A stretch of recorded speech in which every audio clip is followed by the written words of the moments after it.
And thank you for your leadership, all of you who have worked so hard, who have friends and relatives who have been killed in some cases and wounded. You've come from all over the country. Thank you for your courage and your leadership. And we know that our friends in Camp Ashraf are listening to us today. Thank you. And as Churchill said, never give up. We never, never, never give up.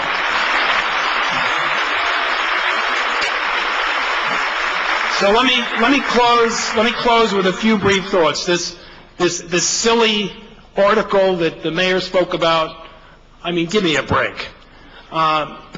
Anonymous sources, U.S. officials, by the way, they didn't say current U.S. officials, so, I mean, who knows who anybody's talking about.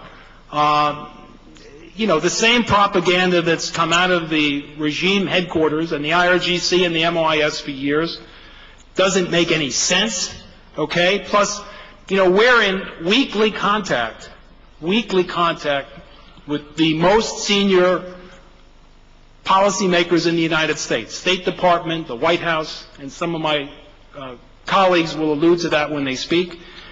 Nobody has even made a remote, veiled, redacted suggestion along these lines. There is absolutely no substance to this. It's silly. We'd love to question the reporter and the sources if we could. It's irrelevant. It has nothing to do with the three issues that we're here about today. It's a humanitarian issue to prevent another genocide, a third genocide against the residents of Camp Ashraf, to support liberty and to support Iranian freedom, and to make sure that the U.S. guarantee which you've heard about, which is a promise to protect. Okay, this wasn't casual. This wasn't done by some master sergeant because he felt sorry for the residents in Camp Ashraf while he was there. This was a written promise by the United States of America to protect the lives of these men and women if they fulfilled their conditions, which they did. Now, we are going to be very tough as witnesses to ensure that the United States does not try to outsource this responsibility to the United Nations. We're not going to let that happen. As you heard, we can be in Camp Ashraf tomorrow at our own expense, by our own transportation. We can go to Camp Liberty. We'll tell you in 5 seconds whether it's a prison camp or a liberty camp, by the way. We're happy to do that. But, I mean, here's a regime, the Iraqi regime, the al-Maliki government.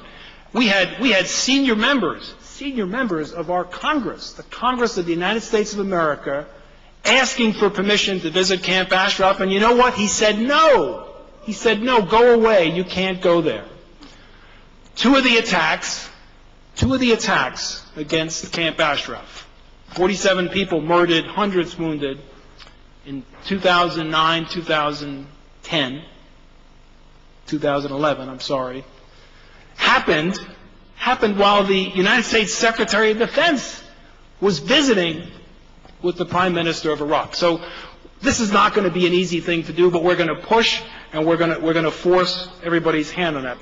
And Patrick Kennedy has talked about this, and your friends in Congress, and you have a lot of them. I mean, I counted over 100 senators, senior leaders, Democrats, Republicans. You've managed to unite people on the furthest extremes of the political spectrum.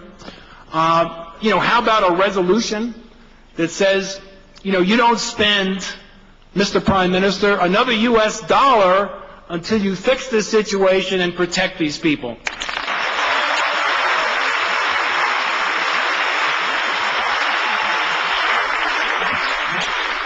And we're going to keep being witnesses. We're going to keep testifying. We write articles. We go on TV. We do everything we can to be heard. And you're the most important reason why we're being heard. And the end of this, you know, we're making some progress.